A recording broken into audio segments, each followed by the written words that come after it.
Moving in with my grandparents, while my own parents were transition vamping to a new home around the corner, was a cool time for me, but I was trying to get used to not having an upstairs part of the house. To explain a little bit more, is that they lived in a bungalow, or it all happens on a one-floor house. So there was no way I was ever going to fall down some stairs, unless they wanted me to fetch something from the roof space, a trap door to the abyss of junk, that never got used, but did include the Christmas tree and trimmings, so it might be used twice a year at least. During the summer holiday, it was great to get up and enjoy the sun, but I think when you know it's that day you have to get up and go to school, you struggle, and suddenly the ultimate voice in your head kicks in. Right, you're awake now. It's time to get ready and get your lazy backside off to school. You had 6 weeks off, so get moving. Yes, it's a new school and you know nobody, but do as I say and get ready. Eat cereal and get out! Sounded nothing like me, did it? So I hit the sink for a scrub down, 'cause there was no shower. Showers at that time were only for rich people, and there was seriously no time to run a bath. I then rushed to the cereal cupboard for the Wheato bricks, and then poured sugar into my cup of tea. Pour some sugar in my tea. I rammed it all down, said my goodbyes, and headed out to school. The wrong way. Hey, look, I was new to the area. I didn't know the correct navigation to school. Google wasn't a thing. All you could do was follow everyone else, especially after you realise, like a donut, that you're going in the complete opposite direction to everybody else. And the dead giveaway was the kids who passed me wearing school uniform. So from heading north, I needed to head south. Entering the school was really scary. I didn't know where to go, and the spring-loaded gate took me by surprise. Ugh.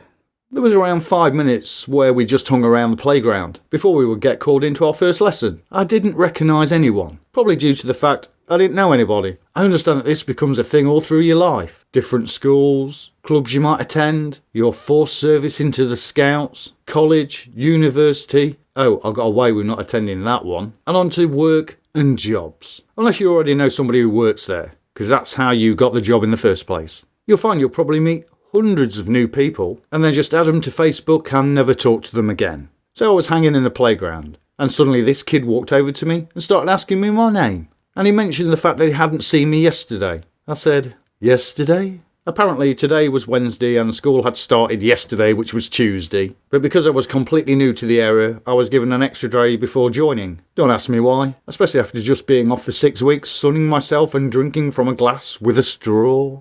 He continued to make conversation with me. We've just got a brand new car, a top-of-the-range Mercedes. And over the summer holiday, my mummy bought me a Technics hi-fi system for my bedroom. For those who don't know what a hi-fi system is, it's a music centre that played music and then emitted the sound out of stupidly big-sized speakers.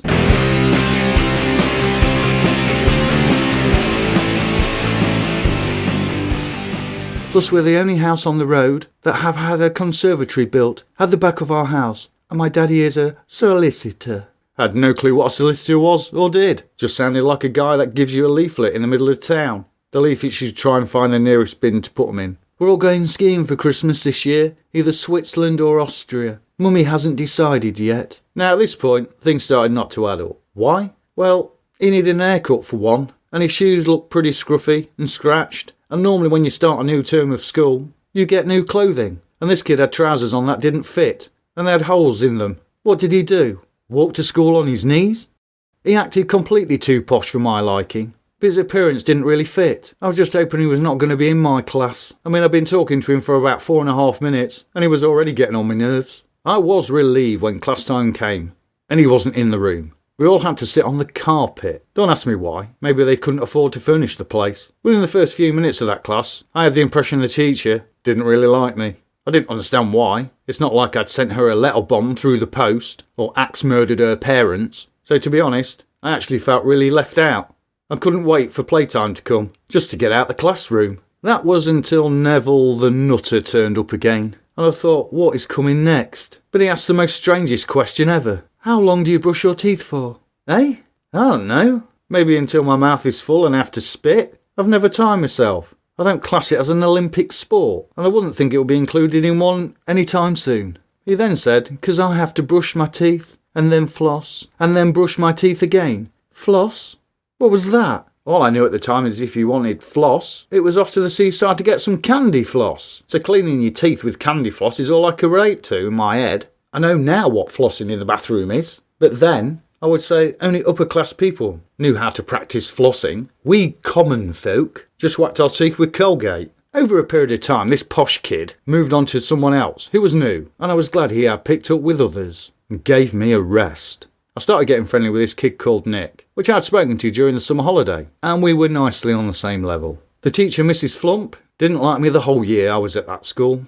Oh, and her breath stunk, which after doing some research over the years, was that she was partial to garlic. She must have poured it on everything she ate. To disguise, she also had bad body odour. For the posh kid, he might have gone on to greater things and have a controlling interest in an airline company, but for some people at this moment in time, the higher you are, the further you can fall. And with no planes flying, it must be a serious worry. As you get older, most of us are not too concerned about the material things.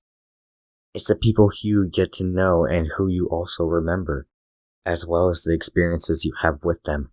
If you think your life will end, don't be concerned about getting the latest iPhone or the softest toilet paper for your butt. Yeah, I think Mike got too lazy to say these lines himself. So he got me out of a cool shower on a hot day to sit in a room and record these lines. I'm off now to pole vault over a tall building. It's gonna be so fun.